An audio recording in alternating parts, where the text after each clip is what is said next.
There are 3 key, huge mistakes that Runna app are making in their strength training, and I'm going to explain them as a strength coach so you don't have to make that mistake and following them to have subpar training in your running. We are back with episode 4 of the Runna series, which is very interesting because today is completely ripping up form guide, ripping up what we normally do. There'll be no running, which is insane.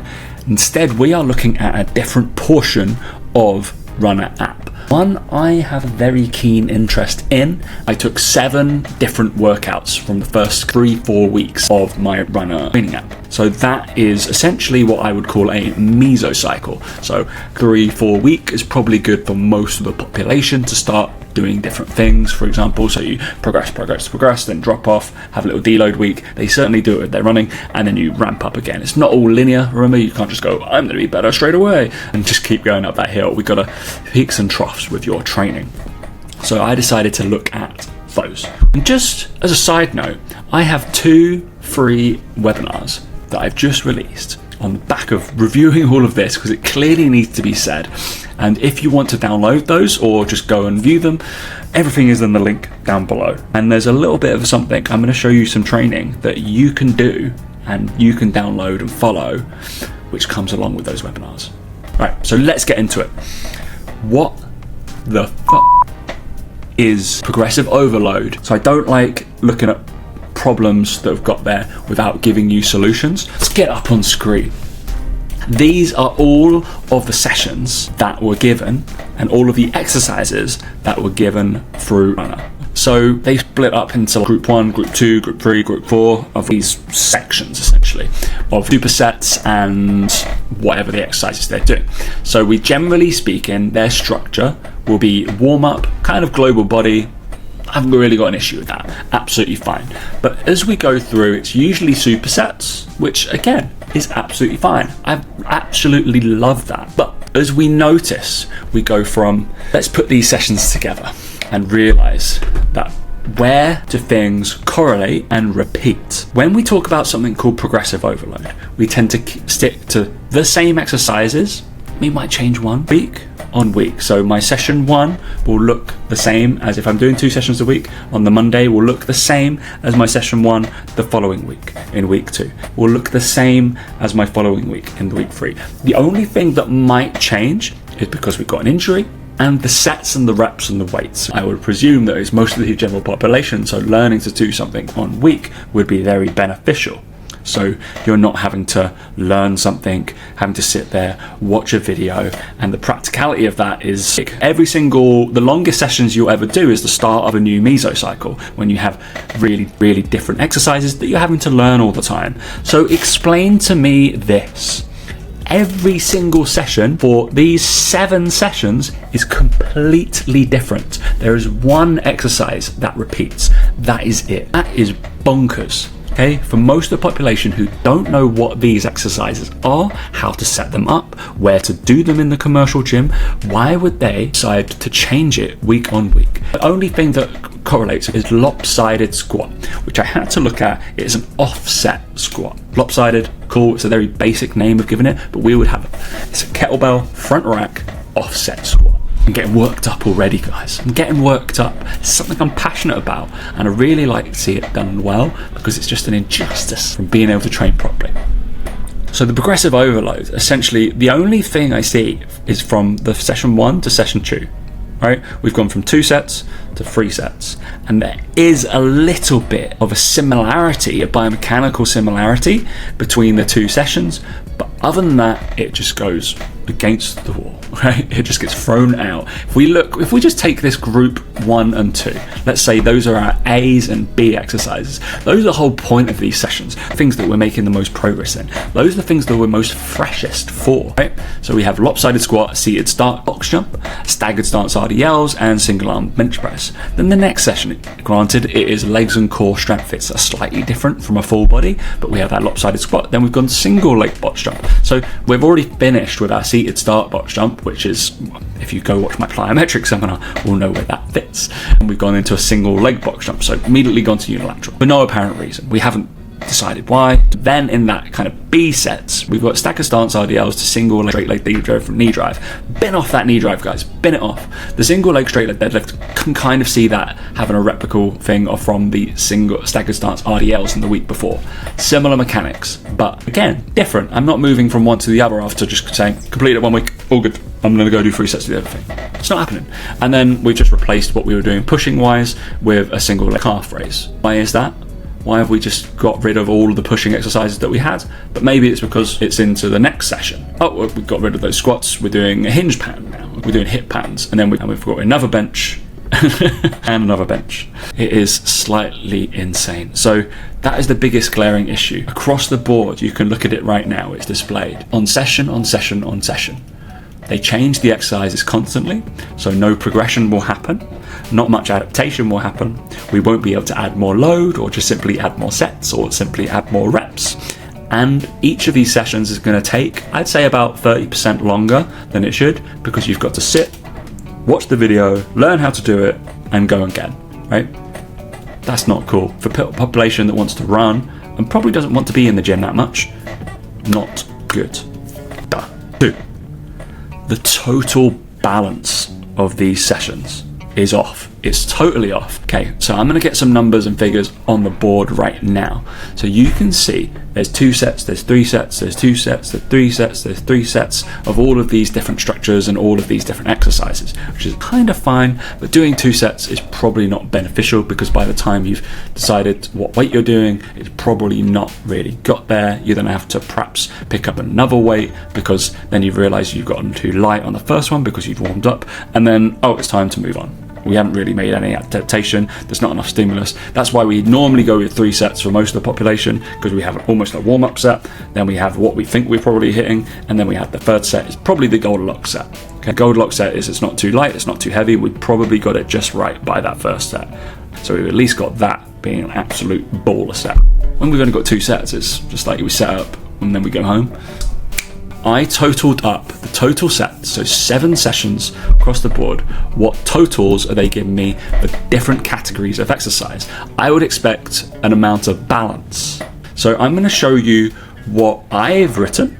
These are my sessions that you can go away and download and do today if you click that link down below. And this is what it would look like. So session 1, session 3, session 5 are all the same, believe it or not. The only thing that changes in the reps. And then session 2, session 4, session 6 are all the same. The only thing that changes is perhaps the reps, so we have positive overload. And then 7th session, I've given you some of the exercises changes, but the category of exercise doesn't change. We just change mechanics.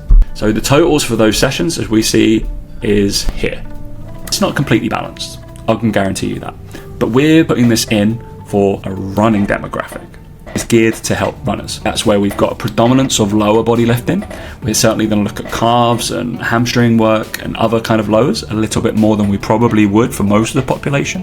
And we're going to try and balance between split squats, hinge, deadlifts, all those kind of things, all right? But we look at that upper body, it's still an important thing to train. We need to have something called oscillation that happens, and keeping your strong structure up top is probably going to be beneficial going forward, creating a balanced runner. And then we got the warm-up resilience exercises and your plyo work. Enter in the runner breakdown. Done the exact same thing. We are similar on hip and knee dominant stuff, so that's pretty good. We are quite a bit down on the split squat stuff. I would bias single leg unilateral training, split squat based training, because that kind of looks more like the running gait that we have. That is why we would tend to do that. Then, here's one of the kickers. I have programmed in far more lower limb stuff than they have, but that is due to I don't do 2 sets of anything. I only do that for the warm-ups. That's the only thing. And once we get into actually lifting, I need a little bit more volume, so that's where we change. And then we go down to the glaring mistake of what this app has given us, is there's no balance. Even if there was balance, there is generally balance for the lower body, but the upper body is catastrophically insane. 25 sets to push to 2 sets. 2 total sets across 7 sessions of pulling exercises. Never mind, there's a general rule of thumb of 1-to-1 or 2-to-1 pulls to pushes for posture, because there's just so much more stuff that's happening in your back to be able to keep you posturally correct. I tend to just keep a 1-to-1 balance. I think that's probably quite good. But a 25 125-2 set is absolutely mental. What? It's really disappointing. A level 3 personal trainer would not be writing this kind of stuff at all. And that's a baseline of what we just know. Are we training to get just a bigger bench press? If that was the thing, absolutely fine. But we're not. I can guarantee we might end up with a little bit of a back strain, a little bit of shoulder issue, maybe some neck issues, because we're not training that pull mechanism at all. And that seems weird when I'm talking about a running kind of training, right? We'll just end up with these rounded shoulders if we just follow this one, and it will look very strange. So that is that one. That is number 2. What the hell is going on with that? And number 3, what is this exercise order that we've tried to get? There are some general rule of thumbs. This is my structure that we go through. We have mobility work, then movement preparation work, and we go to power, strength, volume, and resilience. It's progressive, it gets harder through the session, and we peak at that power and strength where we need to be most intense, where we're freshest, where we can lift the most tin. And then we scale back into volume resilience. If you want to learn more, go watch that webinar. Whereas our runner sessions don't overly make sense. So there's a reason why we put plyos, etc. It's power work, we put it at the top. Because we're freshest, we want to put that near, unless we're doing something called a contrast set, which is what they've tried to do in, you can see session 1 and session 2, we'll use those straight away. We've got those single box jumps and those seated start box jumps, which is fine, it's a contrast set, all good. But one thing I would like to point out, in terms of the exercise order, generally speaking, we don't put 2 unilateral based exercises. That means when you're doing one limb at a time together, due to the time frame that it takes up, essentially it's going to take twice as long. So if you do have a unilateral base exercise, put it with a bilateral base exercise, just through for time efficiency. By the time you're doing that other one, other limbs rested, the other things rested, you take a little bit more rest, suddenly we're not really working hard enough, especially for this demographic that we want them to basically be keeping their heart rate quite high or a kind of decent level throughout this. If we swing through maybe session, let's look at right at the end, lower body strength workout. Cool, lateral walks with the seated start box jump. Is this really our power and resilience section? Maybe, if that's what we're doing. And then we've got a banded side lunge with the short lever Copenhagen planks. We've got resilience and resilience, if I'm honest. Then a single leg thrust, a lunge and press, a Russian twist, and double arm clean. There's nothing when we look at certain things that we can really load up, that we can really say we're making strength gains here, we're making volume, hypertrophic gains, whatever we're trying to do. In the whole session 6, I don't know what I can load properly. So those are my issues. Recap that. What the hell is the progressive overload?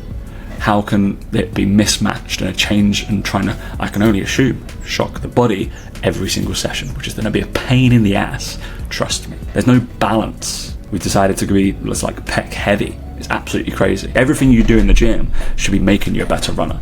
I don't believe this is. Number 3, the exercise order and no structure to how it's been laid out. I don't really understand. One of them's got a Nordic curl as the last exercise that you're doing of the day.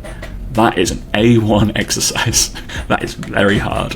Why the hell would I do it last when I'm most fatigued? Bonkers. Absolutely bonkers. And breathe, Tom, and breathe. We will be back to regular programming. What I found with Runna so far, 4 episodes in, and quite a few weeks, is the running tends to be high volume, but the sessions are really enjoyable. I do like the running sessions. They're pretty good, but it takes its time to understand your pacing, perhaps, but that it's working off the data you're putting in. And the volume was a little bit too high for me at the start, but perhaps that's because I was advanced. The strength sessions, I know I'm advanced at. This is some bad group exercise fitness, nothing more. It's not an S&C plan.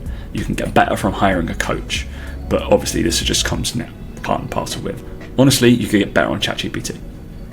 I'd rather you follow a body part split some than this. It's more structured, so interesting that. But as again, problems without solutions are a nightmare. Go watch those 2 webinars, and if you want to follow the exact plan that I've shown, it's the same price as Runna, and you're going to get 6 weeks of it, which is pretty cool. So down below, you can join it straight away.